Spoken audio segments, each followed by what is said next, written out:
Hello friends, and welcome back. Today we're continuing part 2 of Old Testament versus New Testament. Two stories, one God. In the last video, we talked about some major differences between the Old Covenant and the New Covenant, but there were many more laws and regulations given under the Mosaic Covenant, and we can't cover all of them in one video. So today, we're looking at 5 more examples of things that were required or restricted under the Old Covenant, but are no longer binding under the New Covenant in Christ. But before we begin, it's important to understand something clearly. When we talk about what was not allowed in the Old Testament but is allowed in the New Testament, we need to be careful with our wording. It's not always that something was forbidden before and then suddenly permitted later. Rather, certain laws were part of the Mosaic Covenant, given specifically to Israel under that covenant. Under the New Covenant in Christ, some ceremonial and covenant-specific laws are no longer binding.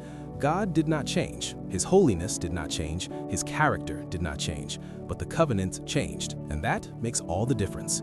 Now let's begin. Old Covenant Regulations. 1. Hair and beard restrictions. Have you ever noticed how many men in the Old Testament are portrayed with longer hair and full beards? Even when artists depict Jesus, he's often shown with longer hair and a beard. Part of that imagery comes from Old Testament laws about grooming. In Leviticus chapter 19, verse 27, it says, "You shall not round off the hair on your temples or mar the edges of your beard." This was part of Israel's covenant identity. God was setting his people apart from surrounding pagan nations. Even their appearance reflected separation and holiness. But under the New Covenant, these ceremonial identity markers are no longer binding. In Colossians chapter 2, verses 16 and 17, Paul writes, "Therefore, let no one pass judgment on you in questions of food and drink, or with regard to a festival or a new moon or a Sabbath. These are a shadow of the things to come, but the substance belongs to Christ." These grooming laws were part of that shadow. Today, believers are not under those ceremonial restrictions. Old Covenant Regulations 2. Circumcision required. In the Old Testament, circumcision was not optional. In Genesis chapter 17, verses 10 through 14, God commands Abraham and his descendants to be circumcised as the sign of the covenant. It was the physical mark that identified someone as part of God's covenant's people.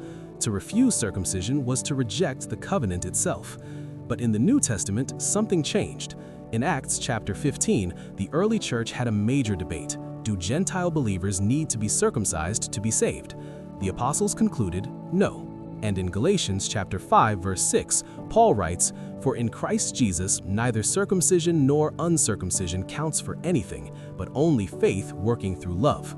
The sign of the covenant is no longer physical, it is faith in Christ. Old Covenant Regulations 3. Strict Sabbath enforcement. Under the Old Covenant, the Sabbath was extremely serious. In Exodus chapter 31, verses 14 and 15, it says that whoever profanes the Sabbath shall be put to death. In Numbers chapter 15, a man was executed simply for gathering sticks on the Sabbath. The Sabbath was a covenant sign between God and Israel. But in the New Testament, we see a shift. In Colossians chapter 2, verse 16, Paul says, "Let no one pass judgment on you in questions of a Sabbath." And in Romans chapter 14, verse 5, he writes, "One person esteems one day as better than another, while another esteems all days alike. Each one should be fully convinced in his own mind." Jesus himself said in Mark chapter 2, "The Sabbath was made for man, not man for the Sabbath." The Sabbath pointed forward to the rest we find in Christ. Old Covenant Regulations 4. Physical purity laws. In the Old Testament, ceremonial cleanliness was very detailed. Leviticus chapters 11 through 15 describe laws about touching dead bodies, skin diseases, bodily discharges, and other conditions that made someone ceremonially unclean. If you touched a corpse, you were unclean.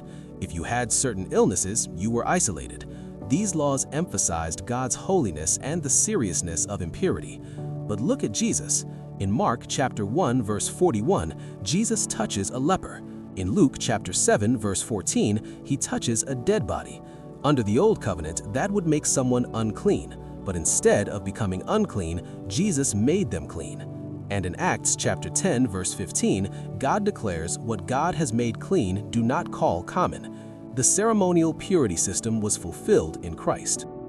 Old Covenant Regulations 5. Clothing and fabric laws. This one surprises many people. In Leviticus chapter 19, verse 19, it says, "You shall not wear a garment of cloth made of two kinds of material." And in Deuteronomy chapter 22, verse 11, Israel was told not to mix wool and linen together. These laws symbolized separation. Israel was to be distinct, even in their clothing. But again, Paul reminds believers in Colossians chapter 2 that these regulations were shadows of things to come. The substance belongs to Christ. Believers are no longer bound by ceremonial fabric laws. Closing reminder. Now, it's important to say this clearly. These laws were not bad. They were not meaningless. They were holy, purposeful, and given by God under the Mosaic Covenant. They taught Israel about separation, holiness, and obedience. But they were shadows, and when Christ came, the shadow gave way to the substance. God did not change, but the covenant did. And that is why the Old Testament and New Testament are not contradictions. They are two parts of one unfolding story. One God, one plan, one fulfillment in Jesus Christ.